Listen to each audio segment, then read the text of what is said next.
인생을 살면서 제일 중요한 게 뭘까요? 제가 볼 때는 배우자를 잘 만나는 거다. 결혼이 제일 중요하다. 아침에도 새벽부터 나와서 청소하는 아내입니다.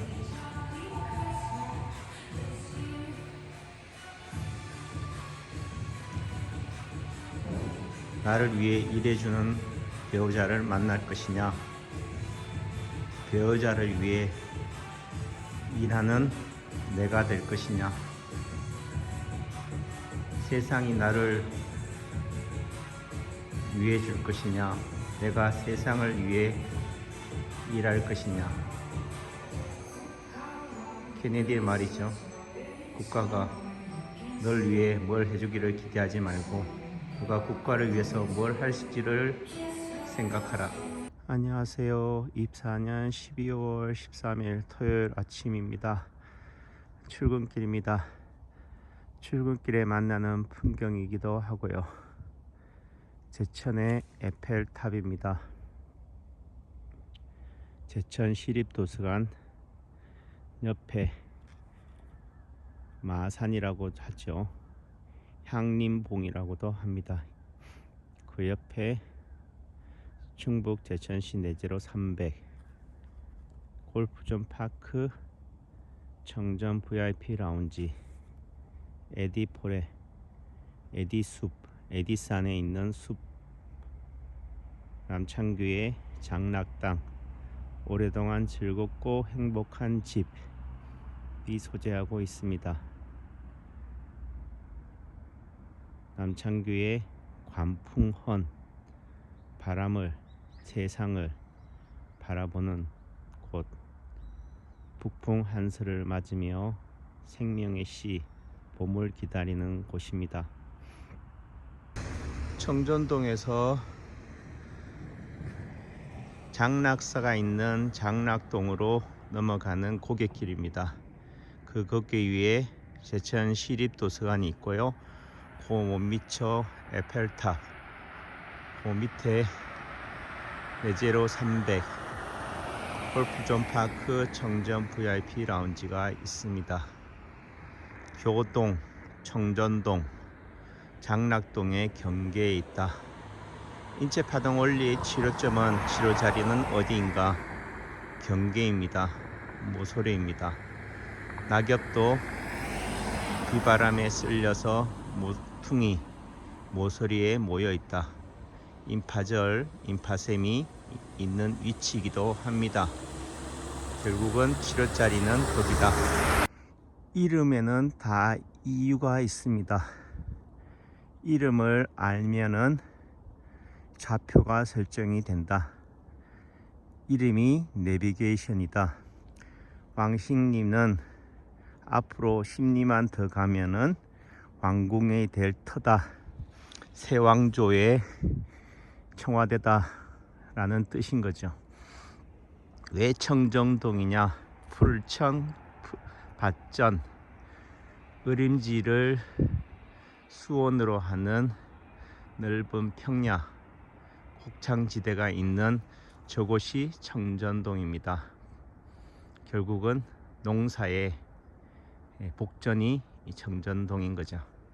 자연스럽게 삶의 터가 있는 곳이 청전동이다. 요 고개 너머에 제천고등학교가 있고 향교가 있습니다. 왜 교동이냐? 교육의 산실이다.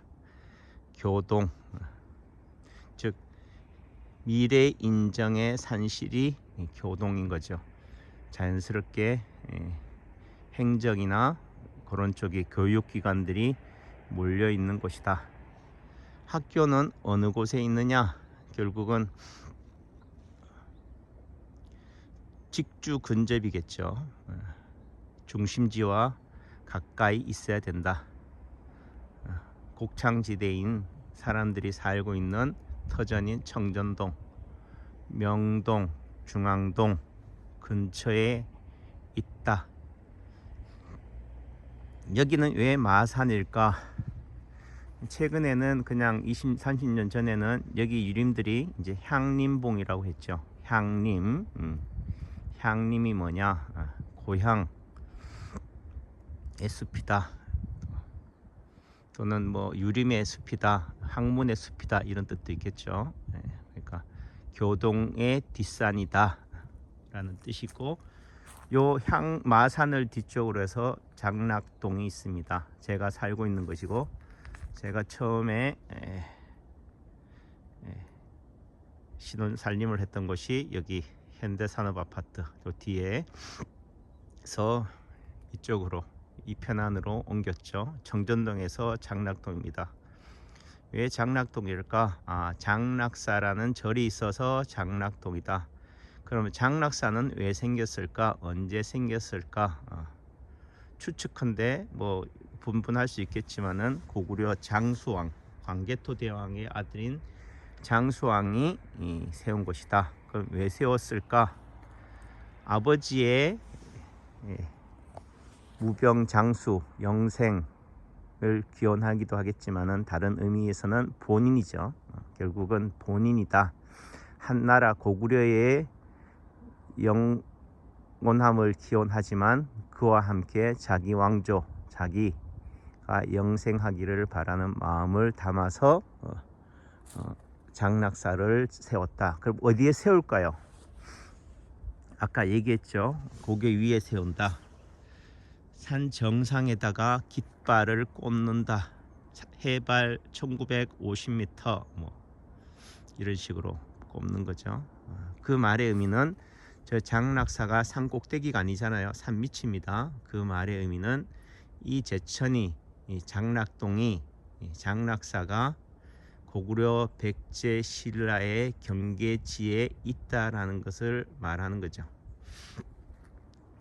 한나라 대한민국의 국군을 왕조를 결정하는 것은 전라도 정권이냐 경상도 정권이냐를 결정하는 것은 키는 누가 지고 있느냐?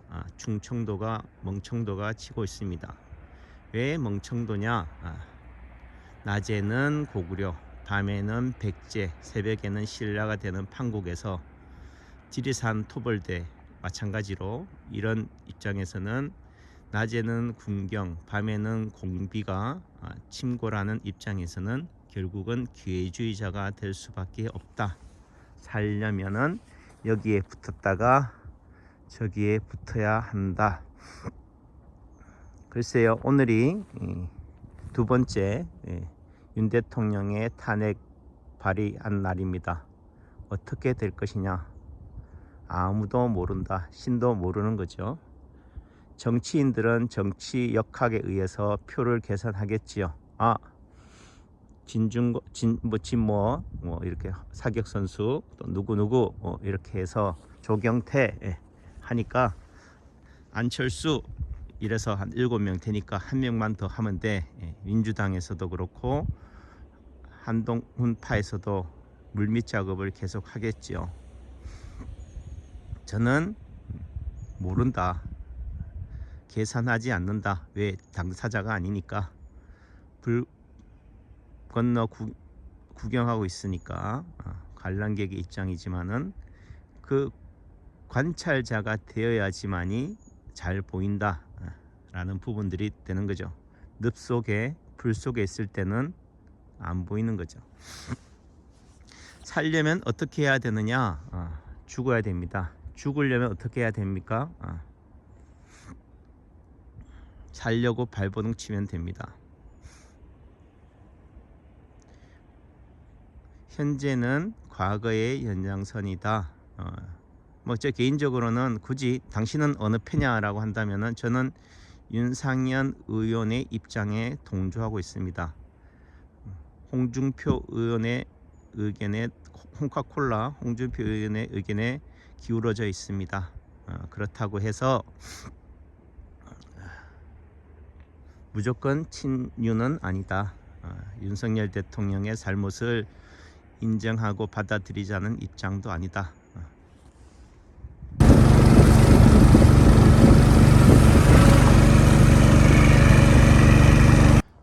에디포레의 경계는 여기입니다. 측량을 했습니다. 저 파란색 놀이기구의 와 나무의 경계입니다. 저기는 누군가에 의해서 뽑혀졌습니다. 자연은 경계가 모호하다. 사람은 경계가 분명하다. 자연과 사람의 차이입니다. 당신은 민주당입니까? 국힘입니까? 사람들은 나누기를 원하는 거죠. 그래서 진영 논리에 휩싸여 있습니다. 오시는 분들도 하시는 말씀이 경계가 모호해요. 울타리를 치세요. 라고 얘기합니다. 저는 자연주의자다. 자연을 따른다. 한의사 30년을 통해서 배운 교훈입니다. 인체파동 원리 20년을 배우고 인체파동 원리의 파동이 뭐냐? 결국은 밸런스다. 균형이다. 항상성이다. 문과식 TV, 문과식 뉴스의 문주필님의 말은 야, 이 멍청한 놈들아, 민주주의의 핵심이 뭔지 알아? 견제와 균형이다. Checks and balance. 결국은 자연은 견제와 균형. 우리 인체는 자율신경계와 체성신경계로 이루어져 있습니다. 자율신경계는 다시 교감신경계와 부교감신경계로 이루어져 있습니다. 즉 음과 양인 거죠. 한의학에서 말하는 상대성 원리입니다. 주역에서의 상대성이기도 하죠. 결국은 양중지 양만 있는 게 아니라 음중지 음만 있는 게 아니라 양에도 양중지 양, 양중지 음에도 음중지 양, 음중지 음이 있다. 그 말은 사람들은 모두 다 진영 논리에 휩싸여 있지만 또 한편으로는 모호하다.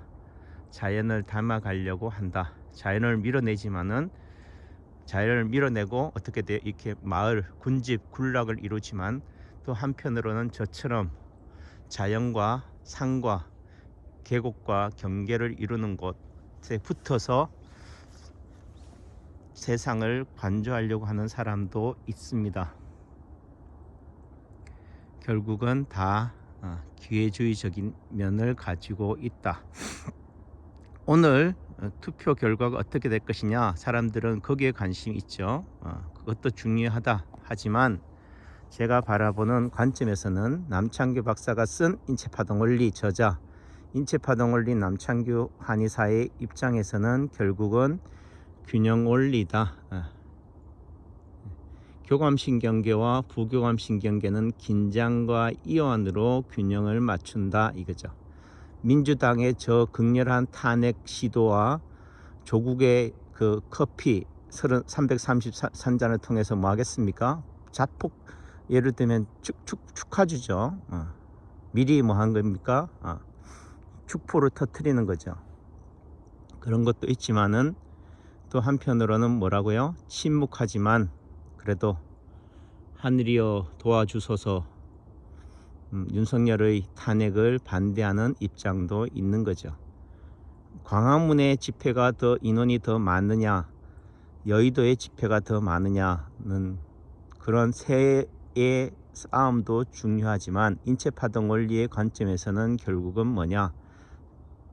필생즉사, 필사즉생이다 이거죠. 아까도 얘기했지만은 현재는 과거의 연장선이다. 그 사람의 오늘을 보려면은 뭐에 봐야 돼요? 과거를 봐야 돼요. 며칠 전 저한테 유산교육을 받으신 원장님이 이 건물을 보고는 부럽습니다, 대단합니다 합니다. 외형을 보는 거죠. 이 건물을 지을 수 있었던 것은 결국은 뭐예요? 지난 세월, 제가 표현이 그 8알은 박종부 선생님입니다. 인체파동 원리입니다. 행자생활, 수행생활을 통해서 각고의 수행을, 아픔을, 피눈물을 흘렸기 때문에 그 고통이 너무 크다 보니까 이 고통은 아무것도 아닌 거죠. 사람들은 건물을 짓다가 10년은 늦습니다. 건물을 짓다가 공사 관계자들한테 시달리다가 심장마비로 죽습니다. 그래도 저는 아직도 숨이 붙어 있는 이유는 과거에 그런 쓰라린 고통이 있었기 때문이다. 그런 의미 속에서는 과거의 아픔, 점, 흉터, 상처가 오늘의 훈장인 거죠. 성회교의 더 글로리인 거다.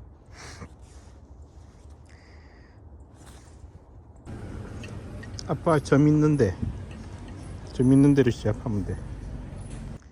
인체 파동 원리를 배우는 분들은 모두 다 자기 목숨, 자기 병에 관심이 가 있습니다. 그래서 원리보다는 자리에 더 천착한다. 20년 전 제가 그 선생님을 처음 만났을 때도 세상 모든 사람들이 그랬습니다. 자리가 어디예요? 어디에다가 침을 놓으면 됩니까?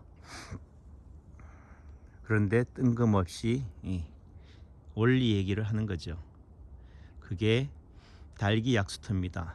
양양의 달기 약수터에 어느 누군가 말기암 환자가 거기 간 거죠.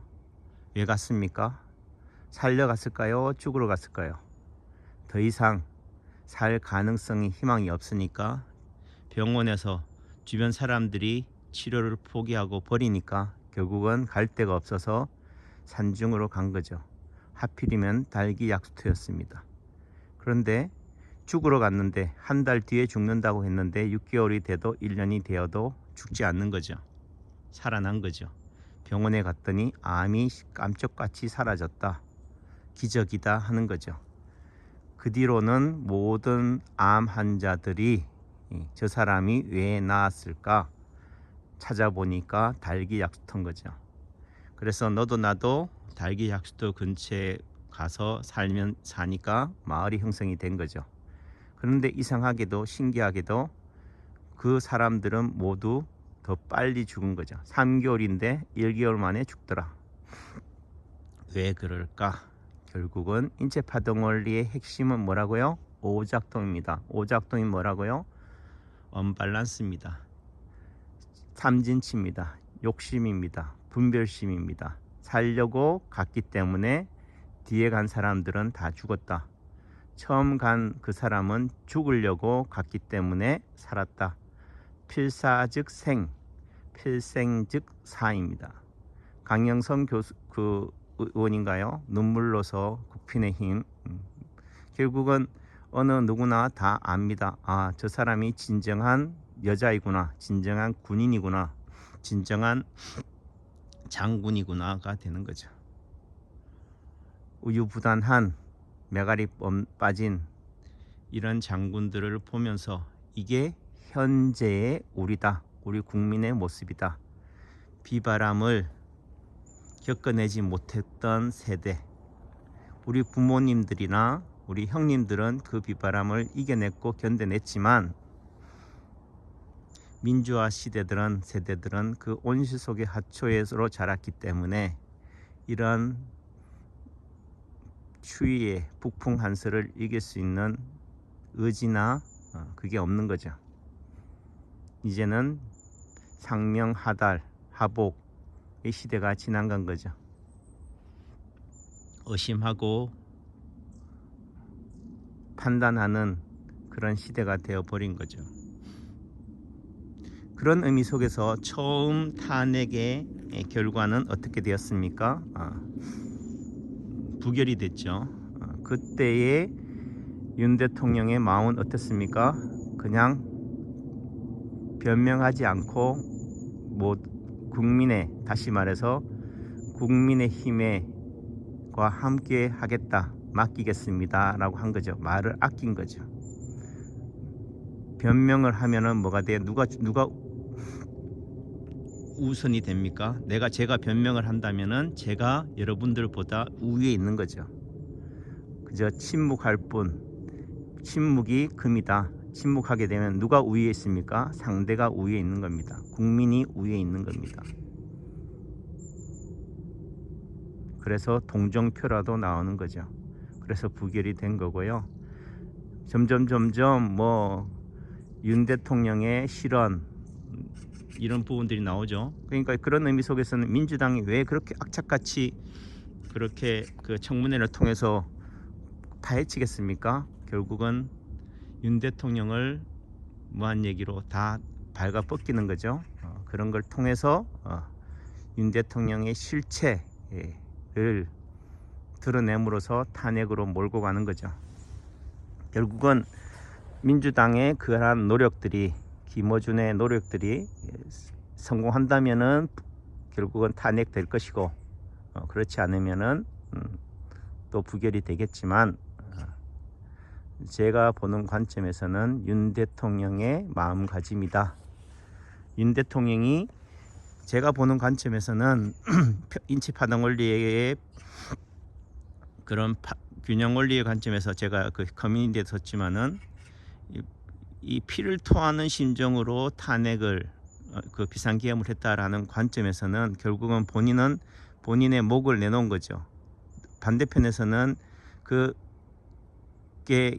김건희 여사를 보호하기 위한 거다, 방탄계엄이다라고 하겠지만은 결국은 그걸 통해서 뭐예요? 그 반대편으로 하여금 빌미를 준 거잖아요. 그런 의미 속에서는 그런 것은 하수다, 초짜다 이거죠. 결국은 본인의 팔을 잘라내는 상대에게 줌으로써 한동훈에게 주든 이재명에게 주든 조국에게 주든 본인의 사지를 내어줌으로써 결국은 상대를 향한다, 상대의 허점을 공격하는 것이 저는 윤 대통령의 비상계엄의 의미라고 봅니다. 결국은 저도 한동훈이 뭐예요? 이 뉴스를, 이 비상계엄을 보기 전에는 적통이라고 생각했어요. 적자라고 생각했습니다. 이제는 적자가 아니구나.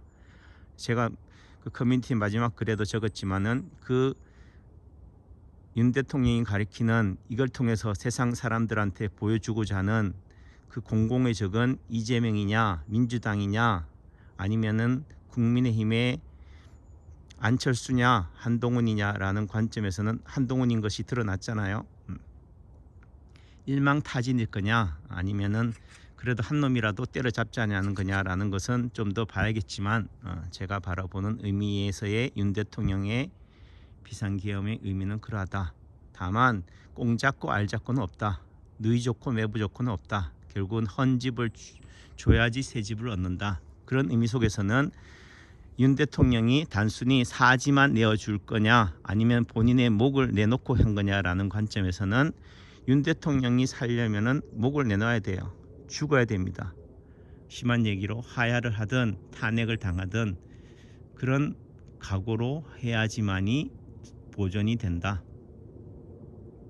다만 지금까지 본 것만으로도 저는 윤 대통령의 비상계엄은 의미가 있었다. 피를 토하는 심정의 의미를 이해하게 되는 거죠. 뭐한 얘기로 민주당의 논리로서 미리 계획된 쿠데타다라는 관점에서는 일반 국민들이 봤을 때는 뭐예요? 헛발질이다, 한여름밤의 꿈이다라고 생각했잖아요. 그렇기 때문에 이런 국회든 선관이든 엉성하게 2시간 만에 계엄으로 끝난 거잖아요. 미리 치밀하게 계획이 됐다면은 이렇게 한여름밤의 꿈으로 끝날 수가 있겠습니까? 그런 맥락에서 본다면은 결국은 뭐예요? 종북 좌파 세력이든 간첩이든 또 다르게 얘기하면은 우리 민주주의의 국민의 성숙이든 결국은 작동하지 않는다. 박선원 국회의원인가요? 국정원의 삼민투, 심한 얘기로 우리 80년대 그 민주주의에 최첨단했었지만 또 한편으로는 주사파 종북 세력이 결국은 간첩을 때려잡는 국정원의 제1차장이 됐잖아요. 또는 심한 얘기로 지금 홍장훈 국정원 1차장이 누구한테 그걸 다 깠습니까? 결국은 민주당한테 다 했잖아요. 어떻게 알았을까요? 내부에서도 몰랐던 일을, 어느 누구도 인정하지 않는 일을 민주당은 미리 알고 있었던 거잖아요. 그 의미 속에서는 민주당은 미리 이 사태를 했다? 예견했다. 그러니까 다 쥐구멍처럼 쥐새끼처럼 다 빠져나간 얘기도 되는 거죠. 논리로 따진다면 그렇다는 거죠.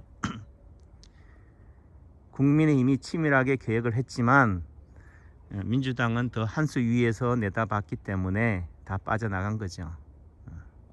도관에 든 쥐가 아닌 거죠. 다 빠져나간 거를 한 거죠. 그러니까 결국은 진영 논리에 쌓이면은 다 상대는 죽일 놈이고 때려잡을 놈이다. 우리는 하나다. 음과 양이 경계가 분명한 것도 좋지만 음과 양은 자연은 태극이다 이죠. 태극기는 뭐라고요? 음과 양이 함께 돌아가고 있다는 거죠. 긴장과 이완으로 균형을 이루고 있다. 사람은 건강한 몸은 어떤 몸이냐? 아픈 사람이 건강하다. 아파야지 100년을 산다. 골골 100년이다. 삶이 자연이 인체파동 원리가 주는 경책입니다. 그래요. 남창규 박사가 쓴 인체파동 원리의 저자 인체파동 원리 남창규 한의원은 좌파냐 우파냐를 얘기하는 게 아니다.